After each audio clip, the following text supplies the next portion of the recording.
Thank you. When you mentioned about the State Board of Accountancy, that's the group that licenses all CPAs. And you can't become a CPA until you go before that board. And the chairman has to go to sign your certificate. And at the time that I came onto that board, we had virtually no black CPAs, because in order to become a CPA, you had to work for a white accounting firm. And white firms wouldn't hire you.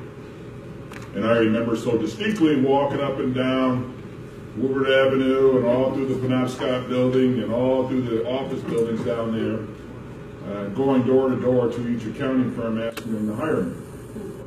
And I remember distinctly being turned down repeatedly. I also recall so clearly my professor at Wayne State University telling me that I could never become an accountant, more or less ever become a CPA. And I remember him discouraging me to try to do that. I will cut to the chase and say that as she just described, I not only became an accountant, I was a member of the Michigan State Board of Accountancy, became its chairman. And now that professor calls me Mr. Barrow. But if I listened to him, I would have been on the streets. Yes. And I say that to say that your governor, the man who is in my view, in my personal view, such a horrible elected official. If he will look on his wall in his office, he will see my name as the one who gave him his CPA certificate. I licensed it. Not many know that happened. But he's on the wall there, and there you'll see my name. I have found that I sleep better when I'm candid, when I don't choose my words, and when I'm open and I talk directly. Sometimes that's my bane, sometimes that's a great thing. People won't like them, but I upset those that are in the corporate arena. There's probably no one who's more pro-business and who's more entrepreneurial than I am. But I'm also very much recognize where I come from, and that's Hurlwood and Kirchable. My parents, my mother worked for the city of Detroit for 35 years, almost 40 years. My daddy was a gambler up on Mack Avenue. And I say that to say that when I saw them take the pensions of our people, when I saw them zeroing in on 19 people who started working for the city once Coleman Young was elected mayor, when I saw them take our assets, Cobo Hall, Belle Isle, the Art Institute, the Detroit Windsor Tunnel, when I saw them take every asset, the water system, when I saw them take Eastern Market, the zoo, the historical museum, when I saw them under the guise of doing something good for us, what I saw, quite frankly, in my view, was straightforward racism and prejudice. What they have done is use very slick business techniques, which I so quickly recognize, as if they're doing something for your good, our good. They know I understand it. And I don't care who they are, but they know I recognize bigotry and hatred when I see it. And what they're doing to us is they're causing us to fight amongst ourselves. Whites down below the line and blacks down below the line. We're fighting amongst ourselves while the guy who's making the policy is sitting upstairs and creating policies that make us fight amongst ourselves so that he can maintain his power and his money. He realizes that there's more of us down here than there is of that 1% up there. So if he could just get some of all of ours, it'll make him that much richer. You know, and many of us in this room remember the days when we had leadership, elected leadership, that we could go to. And so often we recall that and we retain that in our minds, and we think that that's the way it is now. It is not. We have no one looking out for us in our elected leadership. I have to be candid. That's right. We have no one looking out for us that we can go to. And as a result, it is easy for those who are outside to be able to take over because they are complicitous. Our leadership is complicitous. Yeah. You would think these were the days of Jim Crow. You would think these were the days that we left behind. The gains that we had under Coleman Young have been eroded. Those of you who think that you are able to go and get the job just as quickly as the next person, you can forget that. They've privatized and taken away everything. So how do we do, and how do we get this back? We're under assault. Yes. This city, whether we want to accept it or not, and whether I know that there's folks in here right now going to take this message back, and I know that there's the corporatocracy that is watching this and that will say we can't have that barrel guy nowhere around us because I know who you are. But I want them to understand this. We're in a fight for our lives here in Detroit.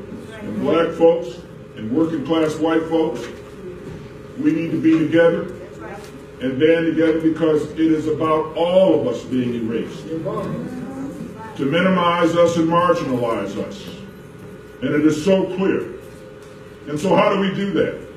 I'm going to tell you all about the election system. I'm going to spend a few minutes on it because you take it for granted. In your minds, you can't believe that anybody could very well tamper with anything to do with our election system. We believe without fail that our election system, if we just get out and hustle and go vote, it's going to be successful. Well, it's not the way it is, folks. There's things that I saw with my own eyes. I'm not a marginal crazy guy. I'm a very rational, consistent, I like to think I'm halfway intelligent businessman. I see what I see, and I know what I saw. And I'm just going to tell you in 2009, before I bring you up to our voter initiative today and where it is today. In 2009, when Dave Bean won, they needed Dave Bean. Dave Bean, in my opinion, and this is just my personal opinion, is incapable, unable to understand complex concepts, and they knew that they would need him in order to be able to achieve what they've been able to achieve.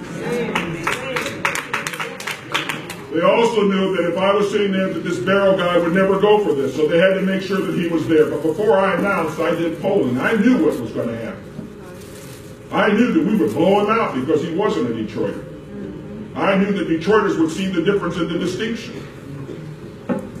And so when we lost and it went against all of our polling, and you know, at that time there was none of that polling like they did the last time. Remember, every 2 weeks there was a new poll by companies that never did polling. But then there was none because they knew what was about to happen. And when we lost, we accepted the loss, but I wanted to do a count a few ballots. And so I did. I'm going to cut through the chase, but I will tell you that when we did, when they brought in the first case, you need to know this so that you don't go through and don't understand what I saw and why it is that I fight so hard and why these people went out and circulated these petitions. When they brought in the first case and all the numbers lined up with exactly what was on the paper, I couldn't understand it. Then they brought in the next absentee case. And when I asked them to say, check the seal on the top, which is what the law required, they checked the seal, they checked it to the poll book, and it matched. And they were proceeding to open up the case. And I said, well, wait a minute, there's another seal on the bottom. You have to check that. And they told me in no uncertain words, and you need to understand, this is what we saw, not just me, hundreds of us saw this. They said to me, we don't check the seals on the bottom. We've never checked those. Who the hell you think you are? You don't tell us to check something. We're running this thing. To me, that was the wrong response. And so they opened up the case anyhow. And when they opened up that case, there's more ballots in the box than there were names. And so they had to close it up. You can't recount it. By the time they brought in the third or fourth case, I got on the floor. And I looked at that bottom seal number. And I jumped up, which is harder to do now. I jumped up and I looked over the shoulder of the worker and looked at the poll book, and the seal didn't match. That's when my breath left. And they brought in the next case. And I got on the floor and I looked at the seal. It didn't match. They brought in case after case after case after case. The bottom seal didn't match. There was so many so that many of you in this room don't know right to today that 100% of the city's absentees back in 2009 that elected Dave Bean in a vote that was only 9,000 ballots different, 100% of them could not be recounted because the seals of the cases had been changed. The white media or the corporate media wouldn't tell you about that because it would call the system into play. Another 22,000 ballots at the polls could not be recounted. 54% of the ballots cast in 2009 could not be recounted because the seals on the cases had been changed and did not match. But none of you in this room, or many of you in this room, were remaining completely unaware, except for those that are in here that were participating in that recount. So many so. Being was never elected. So I have no respect, because I know what I saw. In 2013, we went through it again, and every 2 weeks you'd see another poll come out, because they're building a perception to trick enough black folks, because they knew that Caucasians were going to vote in a block. He knew it. He knew it. And I'm not afraid of him. He don't live here. I live right next door to the place. I know he doesn't live here. The point is that now, come 2013, 2015, we circulated the petitions. And you need to know I might have to go over just a minute or so of my time, because I want you to know he's doing his job now. He didn't do it early. He's on his job now. In 2015, the people got together. When Mr. Duggan won, 42% of the ballots were in the same handwriting. You'd have to have been in the same room, you would have seen it. When we subpoenaed the printer's manifest, because I'm an auditor, we subpoenaed the printer's manifest. And for the first time, the printer, who did not want to let anybody know how many ballots he printed, on the day that we were about to go into court, he finally responded to the subpoena. And we saw for the first time that 35,000 extra blank absentee ballots are printed that are never accounted for. And so we saw all these ballots in the same handwriting. So we knew when it went down. You didn't know because you weren't there. And no one was telling you. So we got the people together. And we then circulated petitions last year that says, here's what we're going to do, folks. We're going to require, Detroit is the only city where you don't know who won till the next morning sometimes. Yeah. Despite the fact that all the ballots have been counted and the precincts closed at 8 o'clock that evening. In Cobo Hall, where the absentees are counted, they're done counting at 3 o'clock. They're just waiting till 8 o'clock so they can run the tape and they can leave. And in fact, what we did in Cobo Hall in that election, they put us out of the room. They put 22 qualified, properly authorized election challengers out of Cobo Hall when we started seeing irregularities. The media never said a word. So last year, we got together and we circulated the petitions. Here's what it provides for. And you need to understand what you're under assault, because folks, they're trying to keep you quiet. It provides that at 8 o'clock, at the closing of the polls, when that city worker, who we know is honest, when they press that button and out comes the tape, they must hang that tape on the front door of the precinct where you voted at. At 8 o'clock at Cobo Hall, when you press that button and the absentee count comes out, you must hang that tape, another copy of that tape, on the front door of Cobo Hall. The people circulated that petition. That only seeks for fairness. And so we got enough signatures. They didn't think we were going to do it. We got enough signatures. We presented them to the Detroit Elections Department as required to do.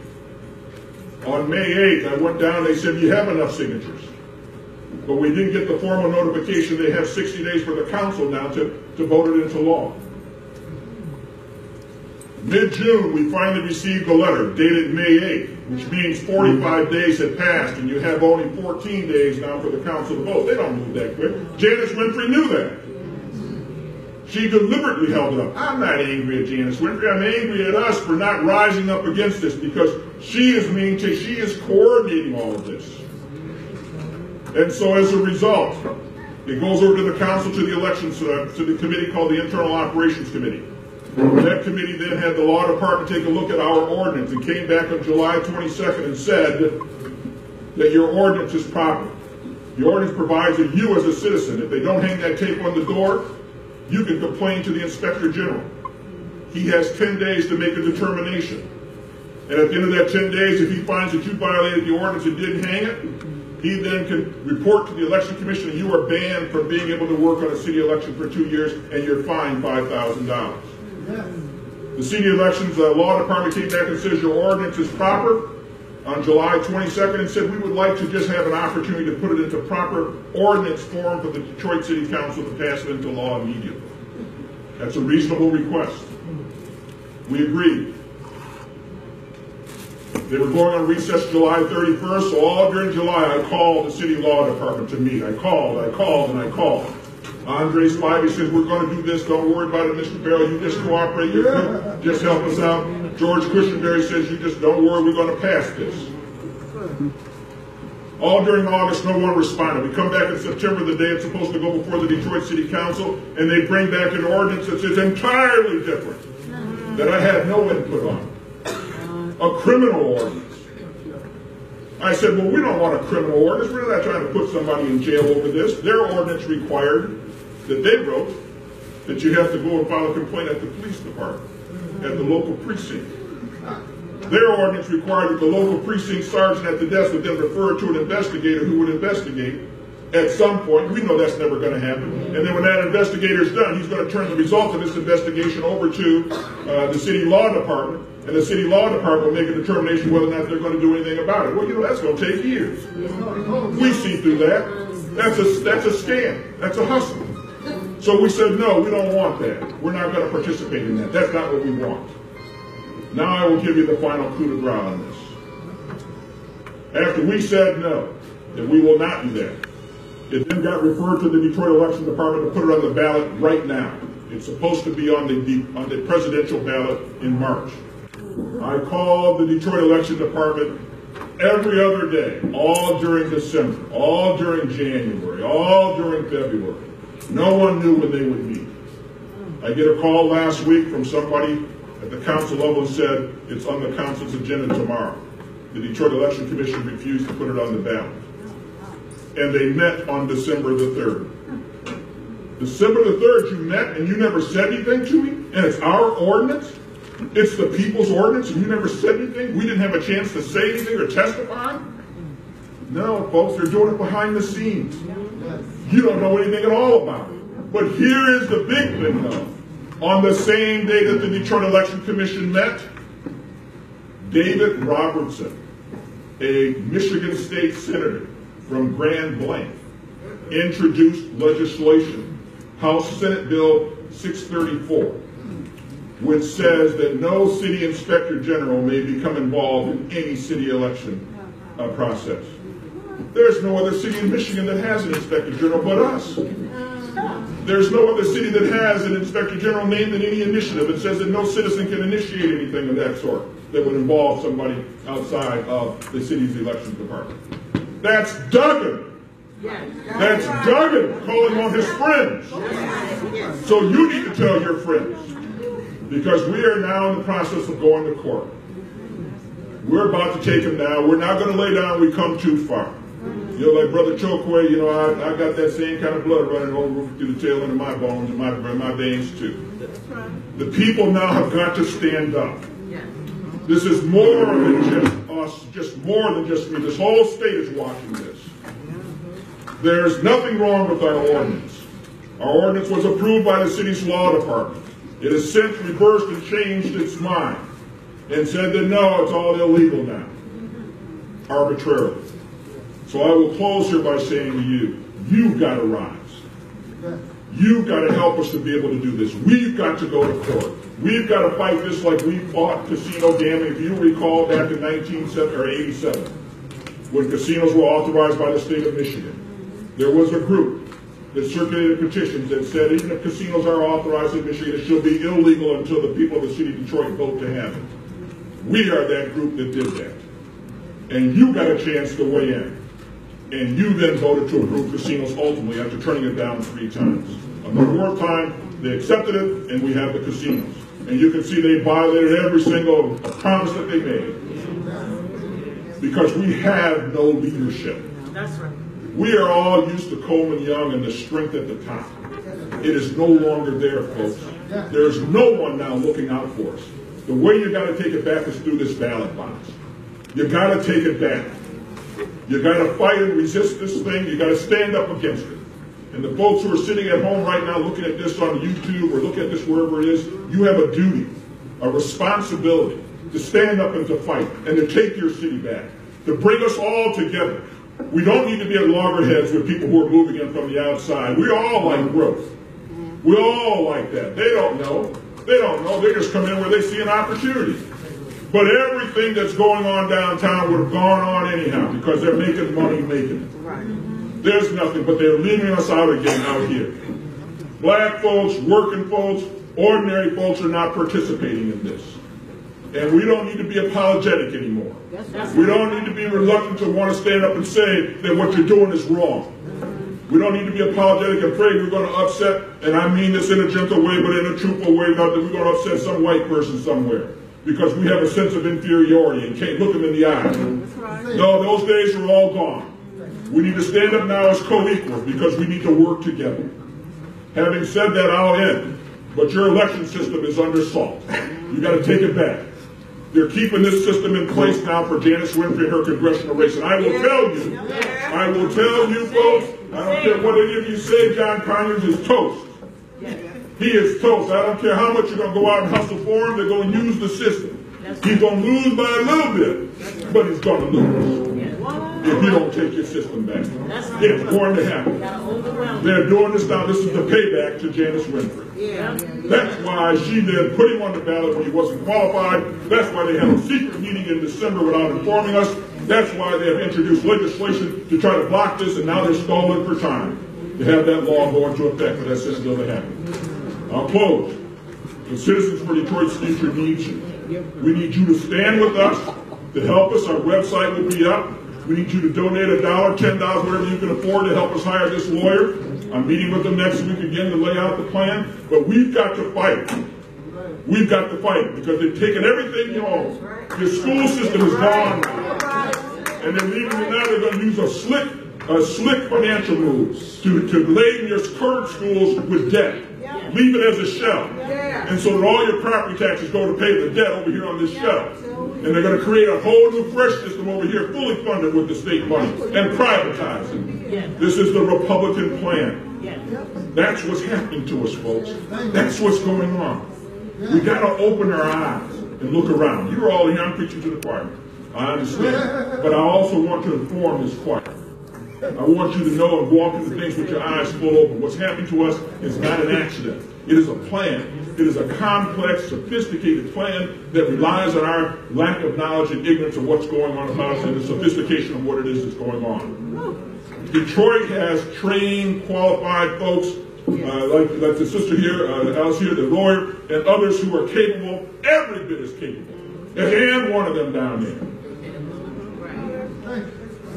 We just have to seize it.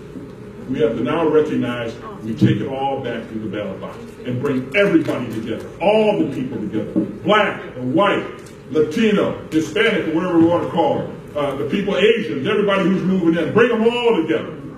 Because what they're doing to us is going to marginalize all of us. We can't afford to go. I go to the restaurant downtown because I happen to be fortunate enough to be able to have the money to do it. But every time I go down there, I feel like I got stuck up. That's how expensive it is. It's okay to renaming the city. Now, I used to know that area over there on Cass down there, as you run through down, I used to know that as the Cass Corridor. They didn't rename that.